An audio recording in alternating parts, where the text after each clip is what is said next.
السلام عليكم ورحمة الله وبركاته.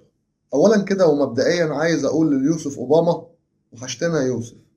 وكمان مش بس كده، عايز أقول الله يسامح مجلس إدارة الزمالك اللي خلى يوسف أوباما يمشي ومحدش رضي يقعد معاه ويجدد له. والله يسامح كل واحد من جمهور نادي الزمالك اللي تملي كانوا بيهاجموا أوباما. وأنا ياما اتكلمت على أوباما وياما دعمت أوباما، وكان في ناس كتير تطلع تهاجمني وتقول لي أوباما مين؟ أوباما ابن الزمالك الأصيل. أوباما اللي رفض يحتفل أمام نادي الزمالك.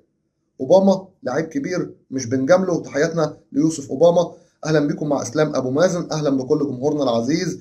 يا رب كلكم تكونوا في أحسن صحة وفي أحسن حال. النهاردة كالمعتاد هنتكلم عن أخبار الزمالك وكل ما دار داخل نادي الزمالك. لايكاتكم يا زملكاوية مهمة جدا، وما بنطلبش اللايكات غير من الزملكاوية.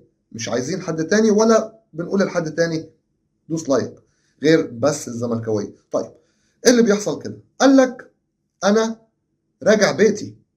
راجع بيتي يعني الالتزام. راجع بيتي، يقولوا لي اقعد احتياطي هقعد احتياطي، شارك هشارك، ان شاء الله لم كور. النادي الاهلي يعني التزام.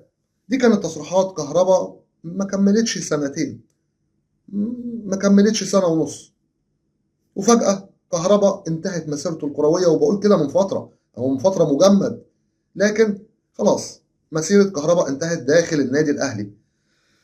كهربا كل التقارير الصحفية بتقول إنه اعتدى على كولر ومحمد رمضان مدير الكرة داخل النادي الأهلي، وإنه اتكلم وقال إنه بيتظلم وإنه ما بيشاركش وإنه ملتزم وفي نفس الوقت مش بيشارك. محمد رمضان قال له نبقى نشوف موضوعك ده، كفاية إن أنت بتسهر. وفجأة بيقول لك إنه عمل حاجات كتير غلط، وإنه بصق وإنه عمل وزعق وثار، وبعد كده تم ترحيله الساعة 7 صباحا، ولا كأنه في طابور مدرسة أو حتى ما تعرفش جاي منين. 7 الصبح قالوا له روح مع السلامة. روح وروح القاهرة، وغرامة مليون جنيه وعرضه كمان للبيع. ده اللي هيشتريه هيشوف الويل. أنا عايز أسأل بس سؤال. الصحافة المصرية كلها اتكلمت على موضوع كهرباء، تعرف ليه؟ تعرف ليه؟ جاوبني. هقول لك ليه. عشان خاطر إن النادي الأهلي نزل بيان بغرامة كهرباء وترحيله للقاهرة.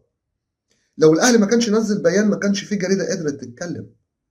فاكرين لما لسه قريب اتخانق مع امام عاشور وبتاع ومش عارف ايه والكلام ده، ومحدش راضي يتكلم عن الموضوع برضه. محدش بيرضى يتكلم.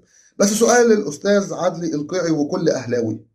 انتم قلتوا لما اتعاقدتوا مع امام عاشور ان النادي الاهلي يعني التزام، تهذيب واخلاق.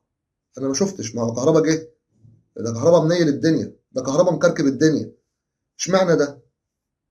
مش عارف. لكن كل اللي عايز اقوله عشان انهي موضوع كهربا خالص نهائيا، كهربا كده خارج النادي الاهلي. وكانت كلمه في محلها لما قالها المستشار مرتضى منصور رئيس نادي الزمالك السابق. قال ايه؟ قال لك كهربا هديتي للخطيب. وفعلا كانت احسن هديه. جوميز ذكي جدا.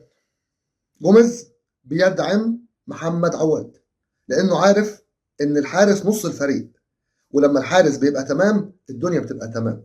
جوميز قرر ان هو يعطي مكافأة خاصة من جيبه لمحمد عواد، نظرا لتألقه في مباراة نادي بيراميدز، سواء في المباراة أو تصدي لركلة الجزاء الخامسة من مصطفى فتحي، اللي أنا فرحان قوي إن مصطفى فتحي اللي ضيعها. فرحان قوي عشان يقول لك إيه؟ ما يخصنيش، ماليش فيه بتاع الكلام اللي كان بيقوله. فدي حركة كويسة جدا وذكية جدا جدا جدا من جوميز إنه بيدعم محمد عواد. محمد عواد اللي كان هيمشي، وكان في بعض الزملكاويه برضه يقول لك خليه يمشي. انا ما اعرفش يعني اللي بيقول لك خليه يمشي ويهاجموا اوباما ويخشوا على ده، هل هم بيبقوا زملكاويه ولا بتبقى لجان داخله في القنوات الزملكاويه وفي الصفحات الزملكاويه عشان يخربوا الدنيا؟ ادعم لعيبتك وادعم اللي تستاهل. في منهم بيبقى لجان، وفي منهم بيبقى مصدق الناس اللي بتكتب كده ودماغه بتروح معاهم. زي واحد زي نبيل عماد دونجا، نجم من نجوم المباراه، نجم من نجوم المباريات قصدي السابقه، وكل مره بيتهاجم. غاب في مباراه بيراميدز، نص ملعب نادي الزمالك اقول لك كان مستباح. كان بيتعمل في نص الملعب كل عدي وروح وتعالى وعملوا كل حاجه. المهم، خلونا نخش على المهم. ثنائي نادي الزمالك في النيابه. في النيابه راحوا نيابه الامارات، مصطفى شلبي ونبيل عماد دونجا، وكان كابتن حسين لبيب وكابتن احمد سليمان معاهم والسفير المصري في الامارات معاهم عشان يخلصوا الموضوع مع فرض الامن. نتمنى ان الموضوع يخلص على خير وسلام. نرفزه وحصلت ونبيل عماد دونجا غلطان، بس نتمنى ان الموضوع ان شاء الله يتحل باذن الله. لكن عايز اقول كلمه، ان اداره الزمالك او تقارير من مصادر داخل الزمالك نفت تماما ان نادي الزمالك بيهدد بالانسحاب من السوبر بسبب نبيل عماد دونجا او بسبب مصطفى شلبي، وبالاحداث اللي بيمروا بيها. ان شاء الله تعدي على خير، وباذن الله النهارده يبقوا متواجدين عادي داخل الفندق اللي فيه الاقامه، وباذن الله ينزلوا تدريبات غدا بمشيئه الله تعالى. طيب، حاجه مهمه جدا وصحصح للكلام ده، ولا قبل ما اقول لك خلينا في المهم دلوقتي برضه. بص، المتحدث الرسمي للنادي الاهلي قال لك انا مش واقف مع الفار او مش بجامل الفار في مباراه الزمالك وبيراميدز. عايز يقول ايه؟ قال لك ان هدف الاوف سايد اوف سايد فعلا على يوسف اوباما، وقال لك ان حكم الفار اللي هو حسب الاوف سايد هو اللي نفسه حسب ضربه الجزاء على الزمالك. فهو لو كان عايز يجامل نادي الزمالك ما كانش حسب ضربه الجزاء على الزمالك. كلامه مظبوط، كلامه صح ومنطقي وجامد جدا. بس ليه المتحدث الرسمي لنادي الاهلي بيقول كده؟ بيقول كده عشان خاطر، اصحى للكلام، ان هم عايزين حكام مصريين وموافقين وبيدعموا الحكام المصريين في السوبر. يعني بيوريك ان حكم الفار في الزمالك كان كويس، وان الحكام الساحه كويسين والدنيا كلها تمام. طب انا مش عاوز حكام مصريين، انت كده بتدعمهم. يعني انت بتوري للناس ان انت الحكام كانوا كويسين، وان انت شايف ان الزمالك ما ظلمش بيراميدز. تمام، كلامك مظبوط. لكن انت من ناحيه ثانيه بتقصد ان انت موافق على الحكام المصريين. اداره نادي الزمالك لازم تتدخل يا جماعه قبل ما امين عمر يحكم المباراه. امين عمر صاحب مقوله ما اقتنعتش، للي ناسي ماتش المقاولين، كره ضربه جزاء للزمالك رسميه، راح شافها في الفار، والفار قال له ضربه جزاء دي على الخط، ومعنى الخط انها جوه، واي حاجه على الخط تعتبر في منطقه الجزاء. قال لك لا مش مقتنع. خلي بالكم، هو امبارح ما كانش مقتنع، النهارده من هيبقى 100 مش مقتنع. هتشوفوا مواهب بتحصل. اداره الزمالك انتم هتنتفضوا امتى؟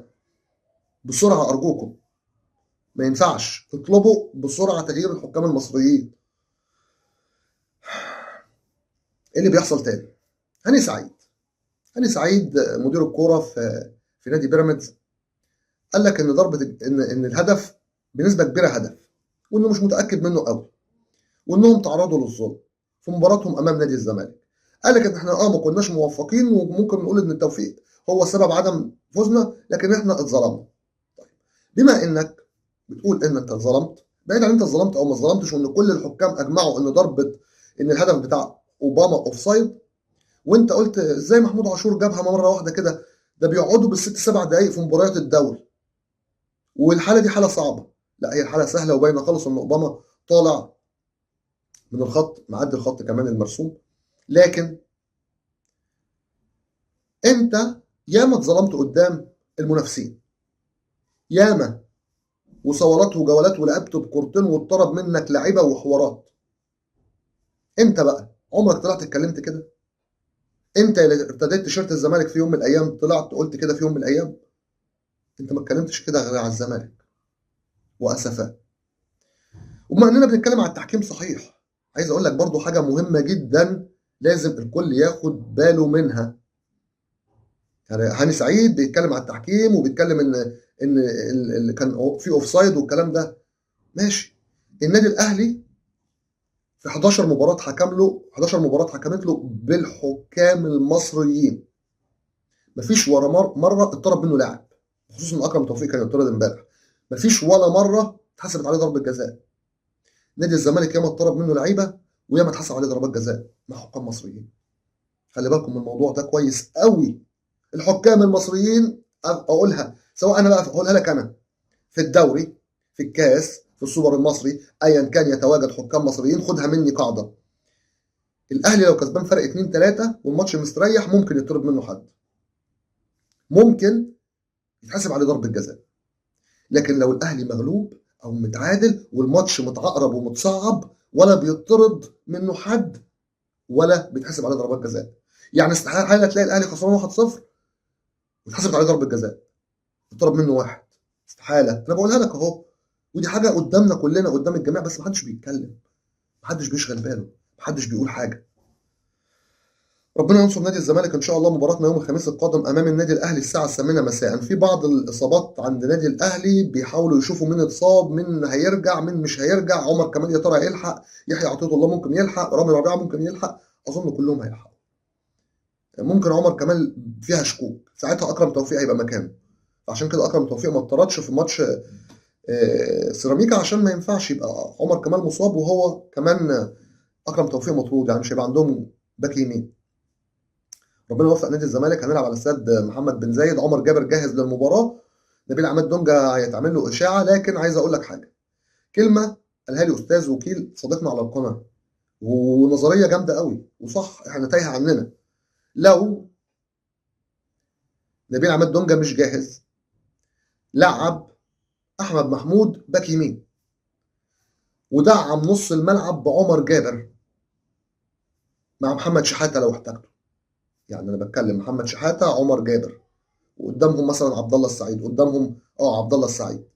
طيب لو احمد محمود مؤثر في تقصير، هرجع عمر جابر باك يمين، او العب عمر جابر مكان محمد شحاته مثلا لو مش هيلعب محمد شحاته. يعني عندك جوكر زي عمر جابر استغله، بس صعب الراجل يستغل عمر جابر في وسط الملعب، صراحه ما بيعملهاش. مع ان عمر جابر اصلا بيحب جدا اللعب في وسط الملعب. للي متابع عمر وعارف عمر جابر. بكده تكون انتهت اخبارنا النهارده. عشان الزمالك حب في قلبنا. الزمالك اكبر قلعه رياضيه في مصر.